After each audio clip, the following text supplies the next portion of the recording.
নমস্কাৰ আজিৰ এই ভিডিঅ'টো জানো কন্যা ৰাশিৰ ব্যক্তিসকলৰ বাবে জানুৱাৰী মাহটো কেনেকুৱা যাব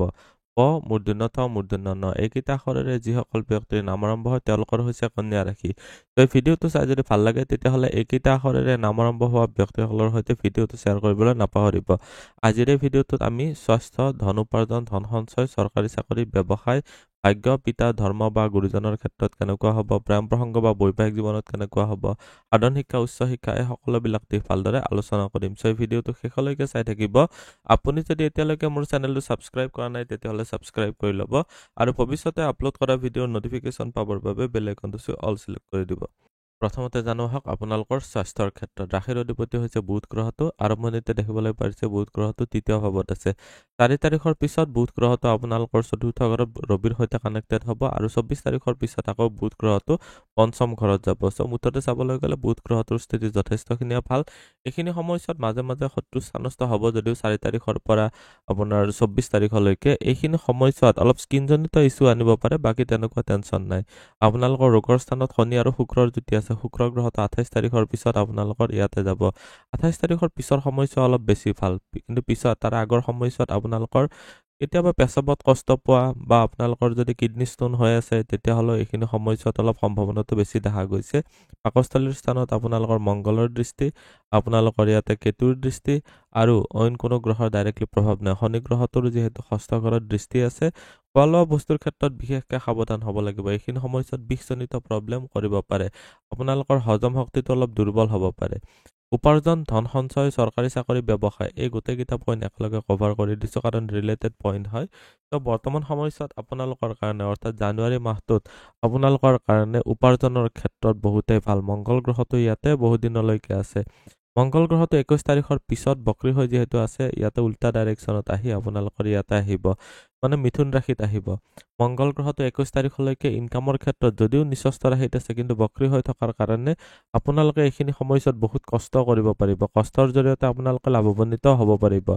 তাৰপিছত 21 তাৰিখৰ পিছত যেহেতু কৰ্মস্থানত দিগবলী হ'ব মংগল গ্ৰহটো সেইটো ক্ষেত্ৰত আৰু অলপ বেছি ভাল ফল লাভ কৰিবলৈ পাৰিব মুঠতে চাবলৈ গ'লে উপাৰ্জনৰ ক্ষেত্ৰত অলপ পৰাক্ৰম কৰিব লাগিব সংঘৰ্ষ কৰিব লাগিব নিশ্চয় লাভৱান্বিত হ'ব পাৰিব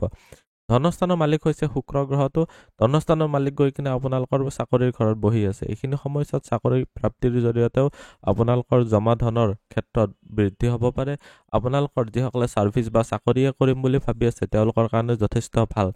আপোনালোকৰ শনি গ্ৰহটো চাকৰি বা সাৰ্ভিসৰ কাৰক হৈও বৰ্তমান ইয়াতে বহি আছে এইখিনি সময়ছোৱাত আপোনালোকে চৰকাৰী নহলেও প্ৰাইভেট এটলিষ্ট চাকৰিটো পায়ে যাব সেইটো চিন্তাই কৰিব নালাগে ব্যৱসায়ৰ ঘৰত ৰাহুৰ স্থিতিৰ কাৰণে আপোনালোকৰ কিছুমান কনফিউজনৰ বশৱৰ্তী হৈ ডিসিশন নলব এইখিনি সময়ছোৱাত আপোনালোকৰ পাৰ্টনাৰৰ সৈতে ব্যৱসায়িক যিবিলাক অংশীদাৰ আছে তেওঁলোকৰ সৈতে মতবিৰোধ হ'ব পাৰে সন্দেহ পাবৰ কাৰণে কিছুমান এক্সট্ৰা প্ৰব্লেম ক্ৰিয়েট হ'ব পাৰে এইবিলাক ক্ষেত্ৰত সাৱধান হ'ব লাগিব এইটো ঘৰত বাকি গ্ৰহৰ গোটেইটো মাহ প্ৰভাৱ নাই এতিয়া দেখুৱাই দিছো আপোনালোকৰ ভাগ্য পিতা ধৰ্ম বা গুৰুজনৰ ক্ষেত্ৰত কেনেকুৱা হ'ব লাভ ৰিলেশনশ্বিপৰ ক্ষেত্ৰত বাৰু আহি আছো আপোনালোকৰ ভাগ্য স্থানত যেহেতু আপোনালোকৰ ভাগ্যৰ কাৰক বৃহস্পতিৰ স্থিতি আছে বহুতেই ভাল বক্ৰী হৈ আছে কিন্তু এইটো প্ৰব্লেমেটিক নহয় অলপ লাহে লাহে আগবাঢ়িব পাৰে আপোনালোকৰ ভাগ্যৰ সাপোৰ্ট বিলাক অলপ লাহে লাহে আহিব পাৰে আপুনি দুই ষ্টেপ আগুৱাই যাব লগিয়া হ'ব পাৰে তো ভাগ্যৰ পৰা আপোনালোকৰ অপৰচুনিটি পাবৰ কাৰণে আপুনি দুই ষ্টেপ আগবাঢ়ি থাকিব লাগিব এইখিনি সময়ছোৱাত অলপ এক্টিভ থাকিব লাগিব ভাগ্যৰ সাপোৰ্ট পাব পিতা বা গুৰুজনৰ ফালৰ পৰা সাপোৰ্ট পাব এইবিলাক ক্ষেত্ৰত যথেষ্টখিনি ভাল দেখা গৈছে আপোনালোকৰ বৃহস্পতিৰ দৃষ্টি পৰি আছে পঞ্চম ঘৰত আপোনালোকৰ বৃহস্পতিৰ দৃষ্টি পৰি আছে তৃতীয় ঘৰত আৰু বৃহস্পতিৰ দৃষ্টি ৰাখিত হৈ আছে সো বৰ্তমান সময়ছোৱাত কষ্ট কৰক নিজৰ বুদ্ধি বা জ্ঞানৰ ব্যৱহাৰ কৰক আৰু আপোনালোকে এইখিনি সময়ছোৱাত সন্মান প্ৰাপ্তিৰ কাৰণে যথেষ্টখিনি ভাল হ'ব পিতা বা গুৰুজনৰ ফালৰ পৰা যথেষ্টখিনি সাপোৰ্টে লাভ কৰিব পাৰিব প্ৰেম প্ৰসংগৰ ক্ষেত্ৰত চালে লাভ ৰিলেশনশ্বিপৰ ঘৰৰ মালিক যেহেতু শত্ৰু স্থানস্থ হৈ আছে আৰু শত্ৰু স্থানৰ মালিকো হয় শনি গ্ৰহটো বৰ্তমান সময়ছোৱাত এটাটো কৈছো যে পেটৰ বিষ হ'ব পাৰে এইখিনি সময়ছোৱাত তলপেটৰ বিষ আপোনালোকৰ কাৰণে স্বাভাৱিক এইখিনি সময়ছোৱাত কেতুৰো ৰাশিত স্থিতি থকাৰ কাৰণে স্কিনজনিত প্ৰব্লেম বা কষ্টকৰ জ্বৰ পেটৰ অসুখ এইবিলাক অলপ হ'ব পাৰে অলপ সাৱধান হ'ব লাগিব এইখিনি সময়ছোৱাত মুঠতে কষ্টকৰ বেমাৰৰ ক্ষেত্ৰত অলপ বেছি সাৱধান আপোনালোকৰ প্ৰেম প্ৰসংগৰ ক্ষেত্ৰত চাবলৈ গ'লে শত্ৰুৰ দ্বাৰা প্ৰভাৱিত হ'ব পাৰে কোনোবা নহয় কোনোবা শত্ৰুৱে আপোনালোকক ডিস্টাৰ্ব দিব পাৰে মংগল গ্ৰহটোৰ দৃষ্টি 21 তাৰিখলৈকে ইয়াতে আছে বৃহস্পতিৰ গোটেইটো মাহে ইয়াতে দৃষ্টি আছে কেতুৰো গোটেইটো মাহে ইয়াতে দৃষ্টি আছে সো বৰ্তমান সময়ছোৱাত বৃহস্পতিৰ ফালৰ পৰা ভাল ফল পাবলৈ হলে আপোনালোক অলপ অধিক কষ্ট কৰিব লাগিব কাৰণ মংগলৰ দৃষ্টিও আছে কেতুৰ দৃষ্টিও আছে সো বৃহস্পতিৰ ফালৰ পৰা মানে আপোনালোকে নিজৰ জ্ঞান বুদ্ধি ব্যৱহাৰ কৰিলে আপোনালোকৰ লাভ ৰিলেশ্যনশ্বিপত ভাল এটা মেইনটেইন কৰিব পাৰিব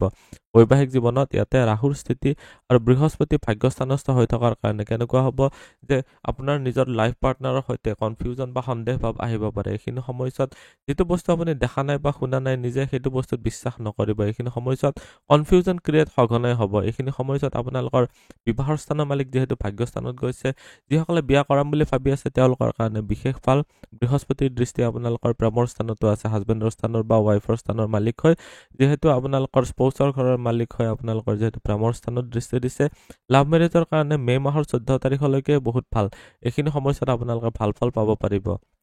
সাধাৰণ শিক্ষাৰ উচ্চ শিক্ষাৰ ক্ষেত্ৰত চালে সাধাৰণ শিক্ষাৰ ঘৰৰ ৰবিৰ স্থিতি আছে ৰবিৰ দৃষ্টি আছে আপোনালোকৰ কৰ্মস্থানত আৰু আপোনালোকৰ উচ্চ শিক্ষাৰ ঘৰৰ মালিক হৈছে শনি গ্ৰহটো আপোনালোকৰ শত্ৰু স্থানস্থ হৈ আছে সাধাৰণ শিক্ষাৰ ঘৰৰ মালিক হৈছে বৃহস্পতি যিহেতু ভাগ্যস্থানত আছে যিসকলে ক্লাছ 12লৈকে পঢ়ি আছে তেওঁলোকৰ কাৰণে বিশেষ ভাল ৰবিৰ স্থিতি 14 তাৰিখলৈকে আছে তাৰপিছত উচ্চ শিক্ষাৰ স্থানত ৰবিয়ে গোচৰ কৰিব উচ্চ শিক্ষাৰ স্থানৰ মালিক শনি গ্ৰহটো আপোনালোকৰ শত্ৰু স্থানস্থ হৈ থকাৰ কাৰণে আপোনালোকৰ এইখিনি সময়ছোৱাত বুদ্ধিটো অলপ স্থিৰ নাথাকিব পাৰে শত্ৰুৰ দ্বাৰা অলপ বেছি প্ৰভাৱিত হোৱাটো দেখা গৈছে বৃহস্পতিৰ স্থিতি যেহেতু ভাগ্যস্থানত আছে সাধাৰণ শিক্ষাৰ ক্ষেত্ৰত অৰ্থাৎ ক্লাছ 5ৰ পৰা ক্লাছ 12লৈকে এইখিনি ডিউৰেশ্যনত আপোনালোকে মানে পঢ়ি যদি আছে তেতিয়াহ'লে আপোনালোকৰ কাৰণে বহুতেই ভাল ৰিজাল্ট পাব পাৰিব আপোনালোকে গৱেষণা ৰিলেটেড ক্ষেত্ৰতো আপোনালোকে ভাল ফল লাভ কৰিব পাৰিব অলপ শ্ল' প্ৰগ্ৰেছ হ'ব পাৰে সেইখিনি যদি অভাৰকাম কৰিব পাৰে আপোনালোকে বহুতেই ভাল ফল পাব পাৰিব অলপ ধৈৰ্য ধৰক সময় মেইনটেইন কৰি পঢ়ক আপোনালোকে বহুতেই ভাল ৰিজাল্ট কৰিব পাৰিব আজিৰ এই ভিডিঅ'টোত কন্যা ৰাশিৰ ব্যক্তিসকলৰ বাবে জানুৱাৰী মাহটো কেনেকুৱা যাব গোটেইখিনিয়ে জানিলো ভিডিঅ'টো চাই কেনেকুৱা লাগিলে কমেণ্টত নিশ্চয় জনাব আপুনিও যদি আপোনাৰ বিষয়ে জানিব বিচাৰে তেতিয়াহ'লে হোৱাটছএপত কণ্টেক্ট কৰিব পাৰে ধন্যবাদ এইটো ভিডিঅ'ত আগবঢ়োৱা জ্ঞানখিনিৰ পৰা যদি আনৰো উপকাৰ হ'ব ভাবে তেনেহ'লে বন্ধুবৰ্গ আত্মীয় স্বজন আৰু চিনাকি মানুহৰ সৈতে শ্বেয়াৰো কৰিব আপোনালোকে নেক্সট ভিডিঅ' কিহৰ ওপৰত চাব বিচাৰে কমেণ্টত জনাব ধন্যবাদ